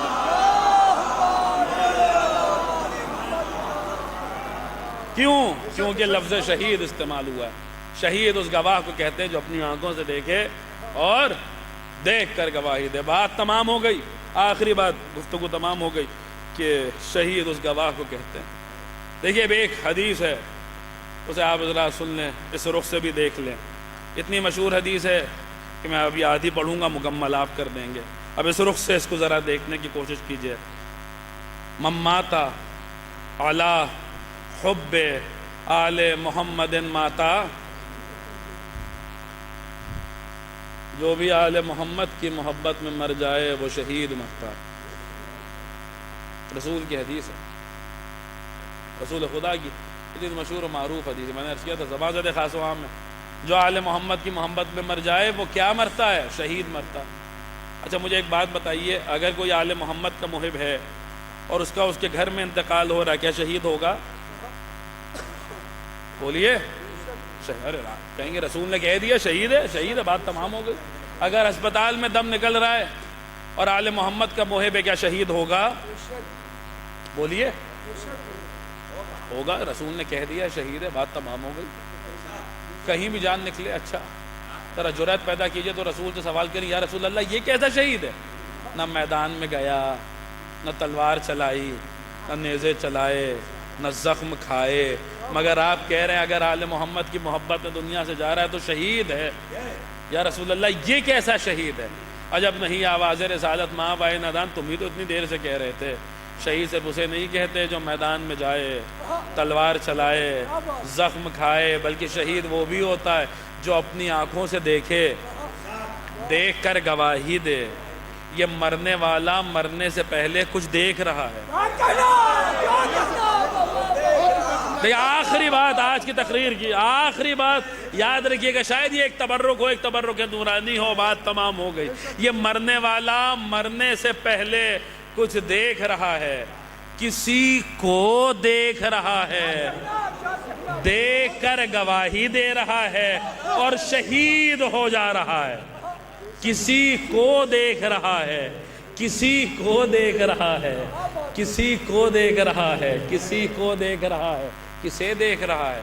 مرنے سے پہلے کسے دیکھ رہا ہے؟ اب یہاں پہ بھی میں کیوں کوئی بات اپنی کروں؟ چلیے قرآن پڑھیے، سورہ مبارک قاف پڑھیے، ارشاد ہوا اذ جاءت سکرۃ الموت بالحق، سورہ مبارک قاف میں ارشاد ہوا موت کے سکرات۔ کسے دیکھ رہا ہے مرنے سے پہلے؟ سورہ مبارک قاف میں ارشاد ہو رہا ہے موت کے سکرات جب بھی آتے ہیں تو حق کے ساتھ آتے ہیں۔ اللہ قرآن میں کہہ رہا ہے موت جب بھی آتی ہے تو حق کے ساتھ آتی ہے، حق کے ساتھ آتی ہے، حق کے ساتھ آتی ہے۔ ہم نے رسول سے کہا یا رسول اللہ کیا حق تنہا کہیں جاتا ہے؟ آواز رسالت ماوے نہیں، علی مع الحق والحق مع علی، علی حق کے ساتھ ہے، حق علی کے ساتھ ہے۔ خدایا حق کو ادھر ادھر موڑ دے، جدھر جدھر علی مڑتا ہے تو پھر مجھے کہہ لینے دیجئے کہ موت تب تک نہیں آتی جب تلک حق نہیں آ جاتا، حق تب تک نہیں آتا جب تلک علی نہیں آ جاتا۔ عظمت فاطمہ زہرا سلام اللہ علیہا پہ باواد بلند سلوات۔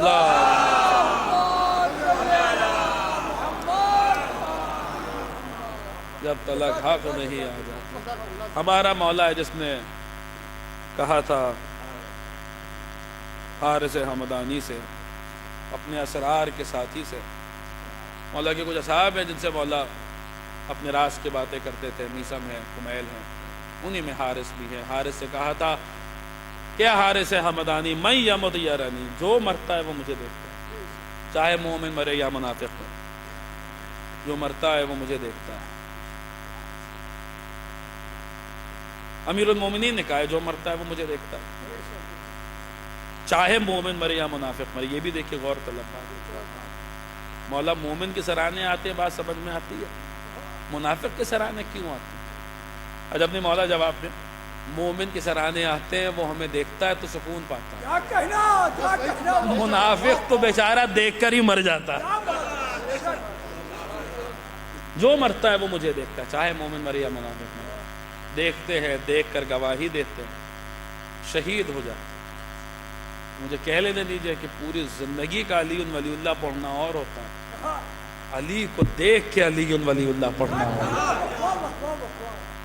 ہمارے مولا نے کہا ہے میں وقت موت آؤں گا، جو دنیا کے بنائے ہوئے لیڈر ہوتے ہیں، پیشوا ہوتے ہیں، وہ بھی وعدے کرتے ہیں الیکشنز میں، چناؤ وغیرہ میں، انتخابات میں، لیکن ان کے وعدے اسی دنیا تک محدود ہوتے ہیں۔ تو اللہ کا بھیجا ہوا ہوتا ہے وہ یہاں کے بھی وعدے کرتا ہے، وہاں کے بھی وعدے کرتا ہے۔ عزیزان گرامی، گفتگو تمام کر دی، جو فرمائشیں تھیں اور حکم بھی تھا ہمارے بھائی کا، بڑے بھائی کا، لیکن اب وہ کیونکہ دامن وقت میں ایک دم گنجائش نہیں تھی، اور ادھر اگر گفتگو جاتی تو بہت طولانی ہو جاتی، اس میں 15-20 منٹ صرف عربی متن پڑھنے میں لگ جاتا، اس لیے بہت معذرت کے ساتھ وہ میں نہیں پڑھ پایا ہوں، اور انشاءاللہ پھر کسی منزل پر اگر آپ کی خدمت میں آنا ہوگا تو وہ مفاخرہ جس کی فرمائش کی گئی ہے وہ مفاخرہ پیش کروں گا، جو مولا کائنات اور جناب سیدہ کے درمیان ہوا ہے، جہاں مولا نے اپنے فضائل پڑھے، بی بی نے اپنے فضائل پڑھے۔ بہرحال اس وقت اتنا سن لیجیے، علی و فاطمہ کا بیٹا اپنا وطن چھوڑ کے جا رہا ہے۔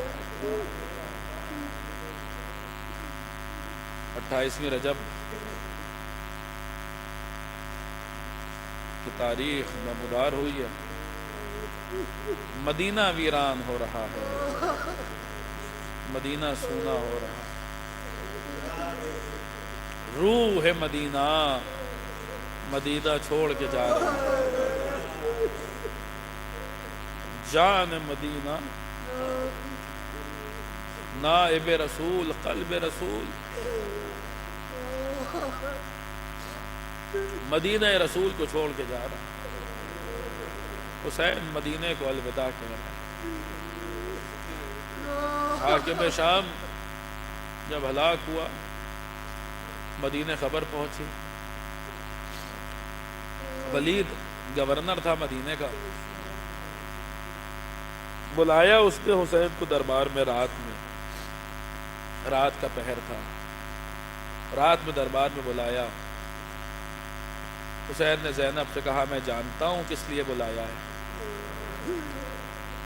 بہن زینب جیسی بہن تھی، گھبرا گئی، بھیا یہ بھی کوئی وقت ہے دربار میں جانے کا؟ رات میں بھی کہیں دربار سجتے ہیں، آپ رات میں اس وقت دربار میں جائیں گے؟ حسین نے کہا نہیں جاؤں گا۔ زینب نے کہا اکیلے نہیں جانے دوں گی، عباس، علی اکبر، آؤ ذرا بنی ہاشم کے نوجوانوں کو لو، میرے بھیا کا خیال رکھنا، میرے بھیا کو تنہا مت چھوڑنا۔ تو تمہیں مقاتل پڑھیے تو تقریباً 30 جوان تھے حسین کے ہمراہ۔ حسین کو حلقے میں لیا، لے کے ولید کے دربار میں پہنچے۔ رات بہت ہو چکی تھی، مولا جب دربار میں جانے لگے تو جوانوں سے کہا یہیں ٹھہر جاؤ، میں تنہا دربار میں جاؤں گا۔ مفہوم عرض کر رہا ہوں، پوری روایت کا لب و لباب آپ کی خدمت میں پیش کر رہا ہوں، میں تنہا دربار میں جاؤں گا۔ دیکھو جب اگر کبھی آواز بلند ہو جائے تو دربار میں آ جانا۔ حسین دربار میں پہنچے، ولید نے حاکم شام کے موت کی خبر سنائی، کہا کہ یزید اس وقت حاکم ہے، ولی امر ہے، حکم دیا ہے کہ خبر ملتے ہی حسین سے بیعت لے لینا۔ حسین نے کہا یہ رات کا وقت ہے، یہ باتیں اس وقت نہیں کی جاتی، دن میں سب کے سامنے فیصلہ ہوگا مسجد میں کہ کون کس کی بیعت کرے گا، کس کی بیعت ہونی چاہیے۔ تو اس نے کہا نہیں، حکم آیا ہے، جیسے ہی خبر ملے ویسے ہی بیعت لے لینا حسین سے۔ حسین نے اس وقت وہ تاریخی کلمات کہے تھے، مثلی لا یبایع مثلہ، مجھ جیسا اس جیسے کی بیعت نہیں کر سکتا۔ یہ کہہ کے آقا حسین چلنے لگے، جانے لگے تو مروان نے ولید سے کہا ولید اس وقت حسین کی بیعت لے لو، نہیں تو حسین پھر تمہیں میسر نہیں ہوں گے۔ ولید نے حسین سے کہا میں جانے نہیں دوں گا، اگر آپ نے بیعت نہیں کی تو میں قتل کر دوں گا۔ جیسے یہ جملہ سننا تھا، حسین نے کہا او بد کردار عورت کے بیٹے، تو قتل کرے گا کہ یہ قتل کرے گا؟ ادھر آواز کا بلند ہونا تھا۔ کتب مقاتل متفق ہیں اس بات پر، حسین نے اپنی آواز کو بلند کیا کہ بنی ہاشم کے جوان تلواریں ہاتھوں میں لیے حسین کے سامنے حاضر ہو گئے۔ کہیں عباس تھے، کہیں علی اکبر تھے، کہیں قاسم تھے۔ دست ادب جوڑوں گا، او بنی ہاشم کے جوانوں، آج حسین نے صرف آواز کو بلند کیا ہے، تم تلواریں لے کر آ گئے۔ ارے کاش کوئی اس وقت آتا جب حسین کہہ رہے تھے اے میرے شیرو، اے میرے دلیرو، حسین آخری بار میدان میں جا رہا، اجرکم اللہ، اجرکم اللہ۔ آپ کی آوازیں بلند ہو گئیں، خدا آپ کی آوازوں پہ رحمت نازل فرمائے، خدا آپ کی آوازوں پہ رحمت نازل فرمائے۔ سنیے بہت جلدی جلدی آگے بڑھ رہا ہوں، ابھی آپ ذاکرین سے تفصیلات اور بھی خطبہ سے تقاریر میں، مختلف تقاریر میں آپ تفصیلات سنیں گے۔ میں صرف اشارے کرتے ہوئے بہت جلدی جلدی آگے بڑھ رہا ہوں۔ عزیزان گرامی، حسین مدینہ چھوڑنے لگے، واپس لوٹے جب دربار سے تو اپنے گھر نہیں گئے، جناب زینب کے گھر گئے۔ اب مدینے سے چلنا ہے، اب مدینہ رہنے کے قابل نہیں، اب مدینہ چھوڑنا۔ اب مدینے سے چلنا ہے۔ عزیزان گرامی، 28ویں رجب وہ قیامت کی تاریخ جب حسین مدینہ چھوڑ رہے ہیں، قافلہ تیار ہوا حسین کا، حسین نے سب سے الوداع کہا کہ کوئی آیا اگر کہنے لگا مولا آپ کے گھر کی بزرگ آپ کو پکار رہی ہیں، آپ کو یاد کر رہی ہیں۔ آقا حسین کے گھر میں اس وقت کم سے کم 3 بزرگ خواتین ایسی تھیں جو مدینے میں تھیں، مدینہ چھوڑ کے نہیں جا رہی تھی۔ جناب ام ایمن موجود ہیں، حسین ام ایمن کے پاس گئے ملنے کے لیے تو ام ایمن نے ایک جملہ کہا کہ میرے لال کل رات سے قوم جنات کی عورتوں کے رونے کی آواز میرے کانوں میں آ رہی ہے۔ حسین نے کہا کہ بھوبی اماں وہ میرا نوحہ پڑھ رہی ہیں، وہ میرا مرثیہ پڑھ رہی ہیں۔ جب جناب ام سلمہ اپنی نانی کے پاس گئے ملنے کے لیے تو ام سلمہ نے کہا میرے لال کہاں کا ارادہ ہے؟ حسین نے کہا نانی جان جو ہے ابھی تو فی الحال مکے کی طرف جا رہا ہوں۔ جب ام سلمہ نے یہی جملے کہے تھے کہ میرے لال کچھ بھی ہو جائے عراق کی طرف نہ جانا، میں نے تمہارے نانا سے سنا ہے میرا حسین سرزمین عراق میں بھوکا پیاسا قتل کر دیا جائے۔ حسین نے کہا شاء اللہ ہو ایرانی قتیلا، اللہ کا ارادہ یہ ہے کہ وہ مجھے قتل دیکھنا چاہتا ہے، مقتول دیکھنا چاہتا ہے۔ جو اللہ کے ارادے میں ہے نانی جان وہ ہو کے رہے گا۔ عزیزان گرامی، وہ خاک حسین نے دی اور آپ سنتے رہتے ہیں، وہ تفصیلات سے اشارے کرتے ہوئے آگے بڑھ رہا ہوں۔ سب سے رخصت ہوئے آقا حسین، سب کو الوداع کہا مولا حسین نے، قافلہ تیار ہوا۔ ابھی آپ منظر کشی دیکھیں گے، اس کی زیارت کریں گے۔ کیا شان ہے حسین کی آج مدینہ چھوڑنے کی، کیا شان ہے، کس شان سے حسین آقا، بہت جلدی مجلس تمام ہو گئی انشاءاللہ، جب یاد آئے گا جب روئیں گے، کس شان سے آقا حسین مدینہ چھوڑ رہے ہیں۔ سنیں گے عزیزان گرامی، دیکھیے بعض جگہوں پہ جہاں نثر میں وہ بات پیدا نہیں ہو پاتی وہاں نظم میں وہ بات پیدا ہو جاتی، اس لیے بزرگ خطبہ اکثر مصائب میں مراسی کا، مرثیوں کا سہارا لیتے تھے۔ مجھے بھی اس وقت میر مونس، میر انیس کے چھوٹے بھائی ان کے مرثیے کے چند بند یاد آ رہے ہیں، سن لیجیے آپ حضرات انشاءاللہ، جب یاد آئے گا جب روئیں گے۔ کیا شان ہے حسین 28ویں رجب کو مدینہ چھوڑ رہے ہیں، کس شان سے چھوڑ رہے ہیں؟ فرماتے گھر سے جب بحر سفر سید عالم نکلے، سر جھکائے ہوئے بادی دے پرنم نکلے، خیش و فرزند کمر باندھ کے باہم نکلے، رو کے فرمایا کہ اس شہر سے اب ہم نکلے۔ رو کے فرمایا، بیت سنیں گے آپ حضرات، رو کے فرمایا کہ اس شہر سے اب ہم نکلے۔ مجھے پتا چلا رات بھر نوجوانوں نے اس جلوس کی تیاریاں کی ہیں، اس بستی کے نوجوانوں نے اس جلوس کی تیاریاں کی ہیں۔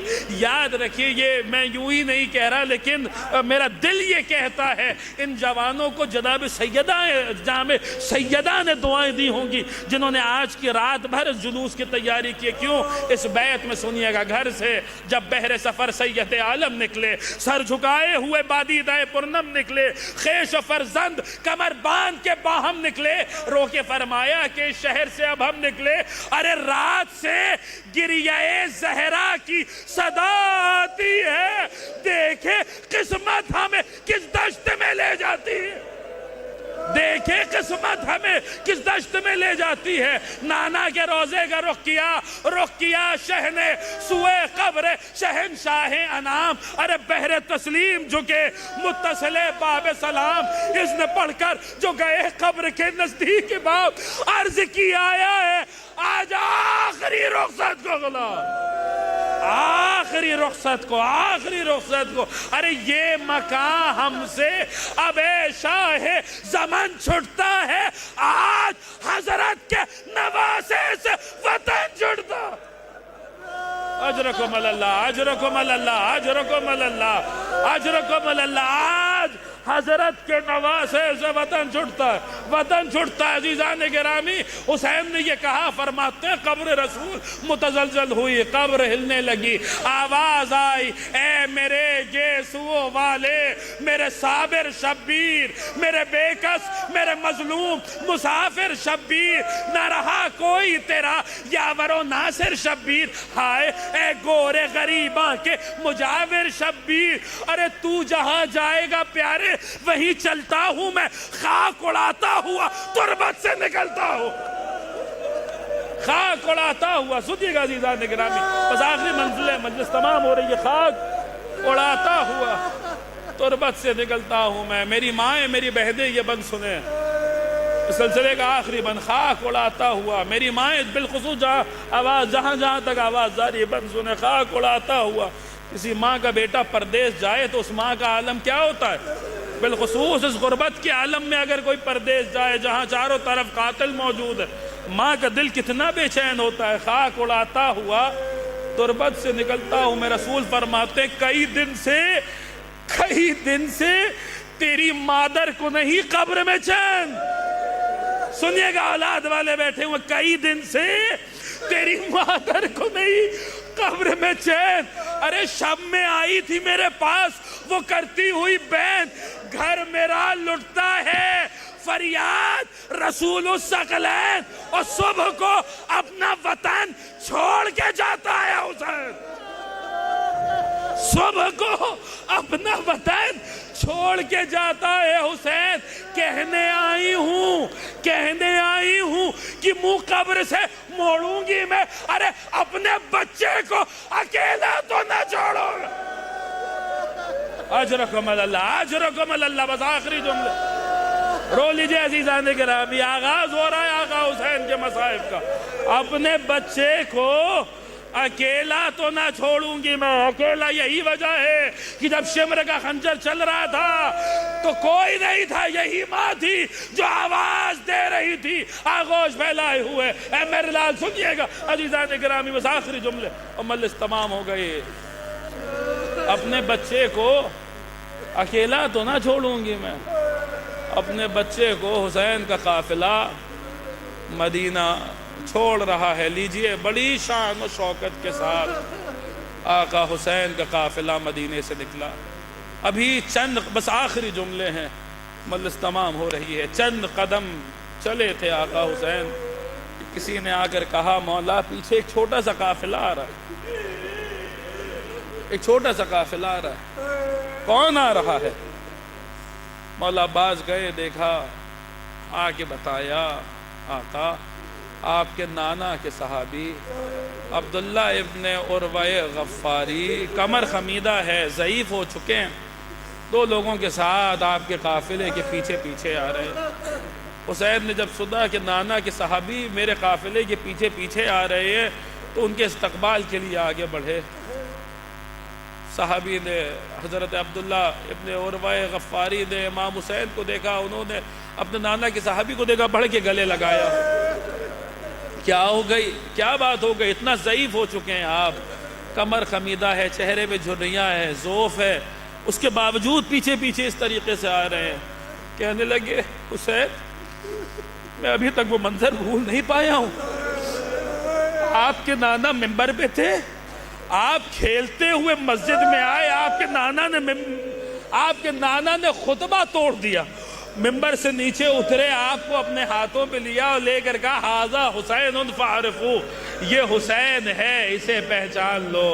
اے حسین میں وہ منظر کیسے بھول سکتا ہوں؟ آپ کے نانا نے آپ کو پہچانوایا تھا. آج آپ مدینہ چھوڑ کے جا رہے ہیں، اب میں مدینے میں رہ کر کیا کروں گا؟ آقا میں بھی آپ کے ساتھ چلوں گا. شہدائے کربلا میں سے حضرت عبداللہ ابن عروہ غفاری، آقا میں بھی آپ کے ساتھ چلوں گا. مولا نے جب سنا کہ ساتھ چلنے کو کہہ رہے ہیں تو کہنے لگے کہ آپ میرے نانا کے صحابی، مفہوم عرض کر رہا ہوں، آپ میرے نانا کے صحابی ہیں، بنی ہاشم کے نوجوان، یہ آپ کی خدمت میں رہیں گے، آپ بزرگ صحابی ہیں میرے نانا کے. ہاتھوں کو جوڑ کے کہا آقا نہیں، میں یہ گستاخی نہیں کر سکتا، آپ آگے چلے، فرزند رسول میں پیچھے آ رہا ہوں. مولا نے کہا کیوں؟ آپ بھی آئیے نا، قافلے میں ہمارے ساتھ چلیے. جب آقا حسین نے تھوڑا اور پتہ نہیں آپ کس طریقے سے اس جملے کو سنیں گے، جب آقا حسین نے تھوڑا اور اصرار کیا تو ایک جملہ کہا ہاتھوں کو جوڑ کے، فرزند رسول ساتھ چلنے کی ضد نہ کیجئے. ارے میں اس قافلے میں کیسے ساتھ چل سکتا ہوں جس قافلے میں زینب کی ہماری بھی ہے، جس قافلے میں زینب بھی موجود ہے.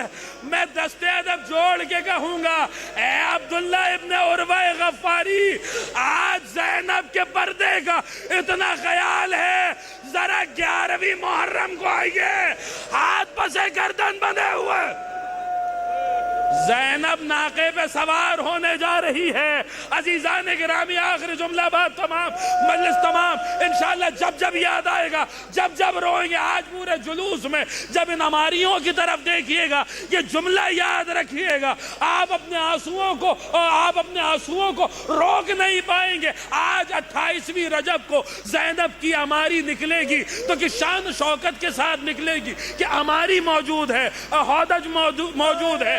کس پردے کے اہتمام کے ساتھ زینب کی ہماری نکل رہی ہے. جب ہماری دیکھیے گا تو یہ جملہ یاد کیجئے گا. کس کی ہماری ہوگی؟ وہ اس بی بی کی ہماری ہوگی جس کی زیارت کا یہ جملہ ہے: السلام علی من رکبت، السلام علی من رکبت بعیرت بغیر وطا ونادت اخاها ابا الفضل بهذا النداء. ارے سلام ہو اس بی بی پر جسے بے کجاوا اونٹ پہ بٹھایا گیا، جسے بے کجاوا اونٹ پہ بٹھایا گیا. جب بٹھایا گیا تو اس بی بی نے کسے پکارا؟ ہاں، اسی کو آواز دی جو زینب کے دل کی ڈھارس تھا. وَنَادَتْ أَخَاهَا أَبَا الْفَضْلِ بِهَذَا النِّدَاء. کسی اور کو نہیں پکارا، اپنے بھیا عباس کو آواز دے کے کہا: اخی ابا الفضل انت الذی ارکبتنی اذ اردت الخروج من المدینہ. اے بھیا، جب مدینے سے چلی تھی تم نے سوار کیا تھا. آج زینب اسیر ہو کے جا رہی ہے. کیا زینب کو سوار تھا. اللہم عجل ولیک الخروج وجعلنا من اعوانه. ماتم حسین.